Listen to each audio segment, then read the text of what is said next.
Welcome back to Xylem learning. Xylem ലേണിംഗിന്റെ പുതിയൊരു ക്ലാസ്സിലേക്ക്, മലയാളം ക്ലാസ്സിലേക്ക്, ശ്രുത ടീച്ചറിന്റെ ക്ലാസ്സിലേക്ക് ഏവർക്കും സ്നേഹസ്വാഗതം. അപ്പോ നമ്മളിങ്ങനെ പലതും പഠിച്ചുകൊണ്ടിരിക്കുകയാണ് അല്ലെ. നമ്മള് മലയാളത്തിലെ അടിസ്ഥാന പാഠാവലിയില് എന്ത് പഠിക്കുന്നുണ്ട്? അതിമനോഹരമായ ഒരു കഥ പഠിക്കുന്നുണ്ട്. ഏതാണ് കഥ? മുത്തശ്ശി ഒരു കഥ തുടങ്ങുന്നു. എല്ലാവർക്കും ഇഷ്ടമാണ് മുത്തശ്ശി കഥകൾ അല്ലെ. മുത്തശ്ശി കഥകൾ ഇഷ്ടമില്ലാത്ത ആരും ഉണ്ടാവില്ല. അപ്പൊ നമ്മുടെ ഈ കഥയില് ഒരു ഉണ്ണിക്കുട്ടനുണ്ട്. ആരാണ്? ഉണ്ണിക്കണ്ണനുണ്ട്. ഉണ്ണിക്കണ്ണന്റെ അമ്മയുണ്ട്. ഉണ്ണിക്കണ്ണന്റെ അമ്മ ജോലിക്ക് പോയിട്ടാണ് ഈ ഒരു കുടുംബം നോക്കുന്നത്.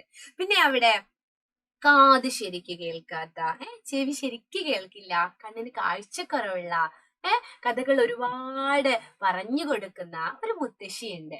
പിന്നെ അതുപോലെ അമ്മ ജോലിക്ക് പോകുന്ന വീട്ടില് ഒരു കാരണവരുണ്ട്. ആ കാരണവരെ നമ്മുടെ ഉണ്ണിക്കണ്ണൻ വിളിക്കുന്നത് രാക്ഷസൻ എന്നാണ് കേട്ടോ. അപ്പൊ കഥയിലെ പ്രധാന കഥാപാത്രങ്ങൾ, കൂട്ടുകാർ എന്നൊക്കെ നമുക്ക് പറയാം. കഥാപാത്രങ്ങൾ ആരാണ്? ഉണ്ണിക്കണ്ണനും അമ്മയും മുത്തശ്ശിയും രാക്ഷസനുമാണ്. അപ്പോ ഈ ഒരു കഥ ആരെഴുതിയതാണ് എന്ന് നമുക്കറിയണ്ടേ? ആരെഴുതിയതാണ് എന്ന് നമുക്കറിയണം. എഴുത്തുകാരന്മാര് വളരെ പ്രധാനപ്പെട്ടതാണ് അല്ലെ. തിക്കോടിയൻ. ഇനി തിക്കോടിയൻ എന്ന് പറയുന്നത് ഒരു സ്ഥലമാണ്. തിക്കോടി ടീച്ചറിന്റെ നാട് കോഴിക്കോട് ജില്ലയില് മേപ്പയൂരിനടുത്ത്, മേപ്പയൂരാണ് ടീച്ചറിന്റെ നാട്. അപ്പൊ മേപ്പയൂരിനോട് തൊട്ടടുത്ത് പയ്യോളിക്കും കൊയിലാണ്ടിക്കും ഒക്കെ ഇടയിലുള്ള ഒരു സ്ഥലമാണ് ഇവിടെ തിക്കോടി എന്ന് പറയുന്നത്. അപ്പൊ തിക്കോടിയിലാണ് ഇദ്ദേഹം ജനിച്ചത്. അപ്പൊ ഇദ്ദേഹത്തിന് എന്തോ ഒരു പേരുണ്ടാവില്ലേ? എന്താണ് ഇദ്ദേഹത്തിന്റെ പേര്? എന്താണ്? നമുക്ക് നോക്കാം. മലയാള സാഹിത്യത്തിലെ ശ്രദ്ധേയനായ ഒരു എഴുത്തുകാരനാണ് തിക്കോടിയൻ എന്ന പി കുഞ്ഞനന്ദൻ നായർ. എന്ത്? പി കുഞ്ഞനന്ദൻ നായർ. തിക്കോടിയൻ എന്ന പി കുഞ്ഞനന്ദൻ നായർ അല്ലെ. അപ്പൊ ജനനം, ഇദ്ദേഹം ജനിച്ചത് 1916 2001 മരിക്കുകയും ചെയ്തു. വളരെ പ്രധാനപ്പെട്ട പോയിന്റ് ഏതാണെന്ന് ചോദിച്ചാൽ പി കുഞ്ഞനന്ദൻ നായർ എന്നാണ്. ഇത് നിങ്ങൾക്ക് ഈ പാഠഭാഗത്തിൽ മാത്രമല്ല, സാഹിത്യ ക്വിസിനൊക്കെ ആവശ്യമായിട്ട് വരും. അപ്പൊ തിക്കോടിയൻ എന്ന തൂലികാ നാമത്തിൽ എഴുത്തുകൾ അല്ലെങ്കിൽ കൃതികൾ എഴുതുന്ന സാഹിത്യകാരൻ ആരാണ്? അല്ലെ തിക്കോടിയൻ ആരുടെ തൂലികാ നാമമാണ് എന്നൊക്കെ ചോദിച്ചാൽ പി കുഞ്ഞനന്ദൻ നായർ. പി കുഞ്ഞനന്ദൻ നായർ എന്നുള്ളതാണ് കേട്ടോ. അപ്പോൾ അടുത്തത് കോഴിക്കോട് ജില്ലയിലെ, ടീച്ചർ പറഞ്ഞല്ലോ, കോഴിക്കോട് ജില്ലയിലെ തിക്കോടിയിലാണ് ഇദ്ദേഹം ജനിച്ചത്. അതുകൊണ്ട് തന്നെ ഇദ്ദേഹത്തിന്റെ തൂലികാ നാമം തിക്കോടിയൻ എന്നായിരുന്നു. തൂലികാ നാമം എന്ന് പറഞ്ഞാൽ എന്താ? എഴുതാനൊക്കെ ഉപയോഗിക്കുന്ന നാമമാണ് കേട്ടോ. അപ്പൊ ചിലര് മറ്റു പല തൂലികാ നാമത്തിലും അറിയപ്പെടുന്നുണ്ട്. MT വാസുദേവൻ നായർ MT എന്ന പേരിലാണ് എഴുതുന്നത് അല്ലേ. അങ്ങനെ ഒരുപാട് പേര്. ഉറൂബ് PC കുട്ടിക്കൃഷ്ണനാണ്.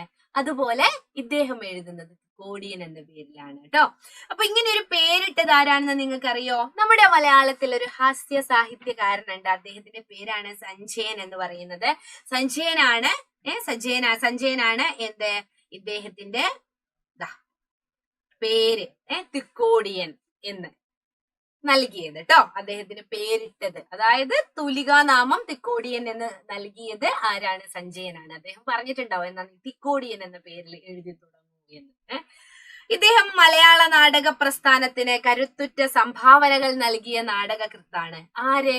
തിക്കോടിയൻ. അപ്പോ നാടകകൃത്താണ്.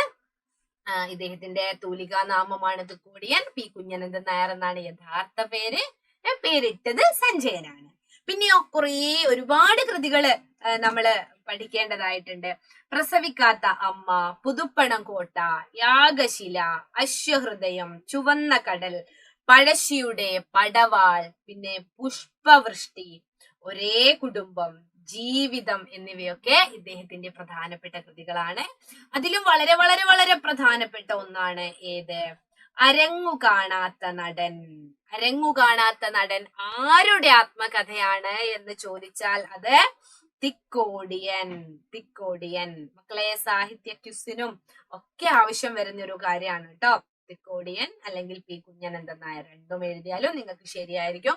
അരങ്ങു കാണാത്ത നടൻ ആരുടെ ആത്മകഥയാണ്? അരങ്ങു കാണാത്ത നടൻ ആരുടെ ആത്മകഥയാണ്? തിക്കോടിയന്റെ ആത്മകഥയാണ് കേട്ടോ.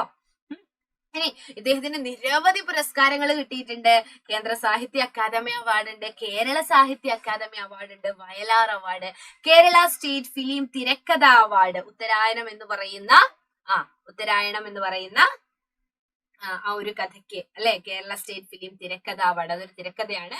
ആ ഒരു അവാർഡൊക്കെ കിട്ടിയിട്ടുണ്ട്. പിന്നെ സംസ്ഥാന പ്രൊഫഷണൽ നാടക അവാർഡ് കിട്ടിയിട്ടുണ്ട്. ഓടക്കുഴൽ അവാർഡും മാതൃഭൂമി സാഹിത്യ പുരസ്കാരവും ഒക്കെ തിക്കോടിയനെ തേടിയെത്തിയിട്ടുണ്ട്. അപ്പോ ജീവചരിത്ര കുറിപ്പൊക്കെ എഴുതാൻ പറയുമ്പോൾ സൂചനകൾ തരും. ഇപ്പോ അഡീഷണൽ ആയിട്ടുള്ള കുറച്ച് കാര്യങ്ങൾ ടീച്ചർ പറഞ്ഞത്, ഒന്ന് പ്രശസ്ത സാഹിത്യകാരനായ സഞ്ജയനാണ് ഇദ്ദേഹത്തിന് ആ ഒരു പേര് നൽകിയത് എന്നുള്ളതാണ് കേട്ടോ. അപ്പൊ ഈ കഥയും ഇതിന്റെ വിശദമായിട്ടുള്ള കാര്യങ്ങളും അതുപോലെ മറ്റ് കഥാപാത്രങ്ങളെ കുറിച്ചുള്ള സവിശേഷതകളും ഒക്കെ നമുക്ക് ലൈവ് ക്ലാസ്സുകളിൽ പഠിക്കേണ്ടതായിട്ടുണ്ട്.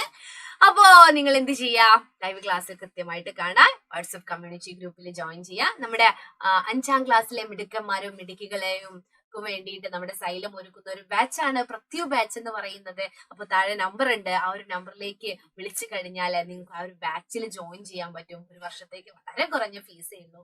അപ്പൊ നിങ്ങൾ എന്ത് ചെയ്യുക, ആ ഒരു നമ്പറിൽ വിളിച്ച് കോൺടാക്ട് ചെയ്യുക. നല്ല നല്ല ലൈവ് ക്ലാസ്സുകളും റെക്കോർഡഡ് ക്ലാസ്സുകളും ഡൗട്ട് ക്ലാരിഫിക്കേഷൻ സെഷനും ഒക്കെ ഉള്ള ഒരു അടിപൊളി ബാച്ചാണ്. നിങ്ങൾ അധികം വൈകാതെ പെട്ടെന്ന് തന്നെ അതിൽ ജോയിൻ ചെയ്യാൻ ഒരു ശ്രമം നടത്തുക.